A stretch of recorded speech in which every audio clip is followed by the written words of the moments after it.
The guarantee of assured placement with highest salary package. Academic year 2023 to 2024, 100% placement. Admission opens in Saint Mother Teresa Engineering College. அண்மைச் செய்தி.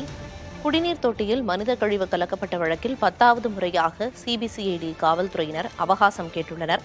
குற்றப்பத்திரிகை தாக்கல் செய்ய மேலும் 1 மாத காலம் அவகாசம் வழங்க நீதிமன்றத்தில் சிபிசிஐடி மனு தாக்கல் செய்துள்ளனர். அண்மைச் செய்தியாக பார்த்து வருகிறோம்.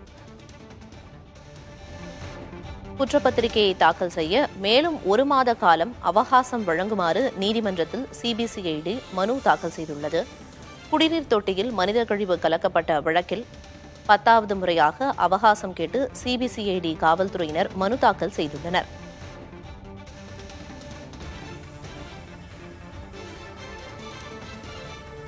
வேங்கை வயல் விவகாரத்தில் மீண்டும் சிபிசிஐடி நீதிமன்றத்தில் அவகாசம் கேட்டு மனு தாக்கல் செய்துள்ளது.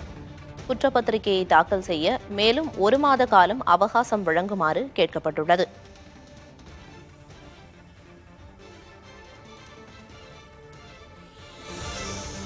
கூடுதல் விவரங்களை வழங்குவதற்காக செய்தியாளர் முத்துப்பழம்பதி இணைப்பில் இருக்கிறார். முத்துப்பழம்பதி, சிபிசிஐடி காவல்துறையினர் மேலும் 1 மாத காலம் அவகாசம் கேட்டிருக்காங்க. அதுக்கான மனுவையும் தாக்கல் செஞ்சிருக்காங்க. அந்த மனுவில் என்னென்ன மாதிரியான விஷயங்கள் குறிப்பிடப்பட்டிருக்கு, அதுவும் தொடர்ந்து அவகாசம் கேட்டுக்கொண்டே இருக்கிறார்கள். இப்ப என்ன காரணமா சொல்லப்பட்டிருக்கு விவரம்? வேங்கவேல் விவகாரத்தை பொறுத்தவரையில ஒட்டுமொத்த மனித குலத்தின் இழிவான செயலாகத்தான் பார்க்கப்பட்டது. இந்த சம்பவம் நடைபெற்று இன்றுடன் 512 நாட்கள் ஆகிறது.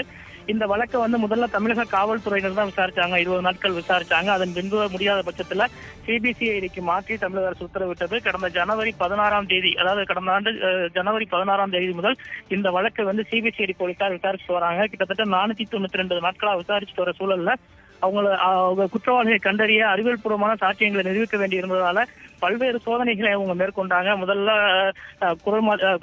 ஆரம்பத்துல 2 பேருக்கு குரல் மாதிரி பரிசோதனை மேற்கொண்டாங்க. அதன் பின்பு இறுதியா 3 பேர் குரல் மாதிரி பரிசோதனை பண்ணிருக்காங்க. அதே போல 31 பேருக்கும் மரபணு பரிசோதனை பண்ணாங்க. இந்த விவகாரத்துல பொறுத்தவரை நீதிமன்றம் அவங்க சிபிசிஐடி கேட்டதுக்கு அனுமதி கொடுத்தது. ஆனால் அதே வேளையில உண்மை கண்டறியும் சோதனைக்கு மட்டுமே நீதிமன்றம் அனுமதி மறுத்திருந்தது. இந்த நிலையில இந்த வழக்கின் இறுதி விசாரணை இறுதி கட்டத்தை எட்டியிருக்கு என்றே கூறப்படுகிறது.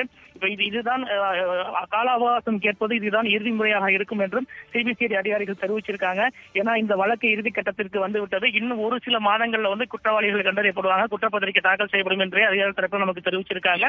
இந்நிலையில ஏற்கனவே இதுவரைக்கும் 10 முறைக்கு மேல சிபிசிஐடி அதிகாரிகள் புதுக்கோட்டை வன்கொடுமை தடுப்பு நீதிமன்றத்தில் கால அவகாசம் பெற்ற நிலையில அந்த கால அவகாசம் இன்றோடு முடிவடைந்தது. மீண்டும் எங்களுக்கு 1 மாத கால அவகாசம் கொடுங்கள், அதுக்கு குற்றப்பத்திரிகை தாக்கல் செஞ்சிடறோம் அப்படின்னு சொல்லி சிபிசிஐடி தரப்புல புதுக்கோட்டை வன்கொடுமை தடுப்பு நீதிமன்றத்தில் மனு தாக்கல் செஞ்சிருக்காங்க. அதிகபட்சமாக அடுத்த முறை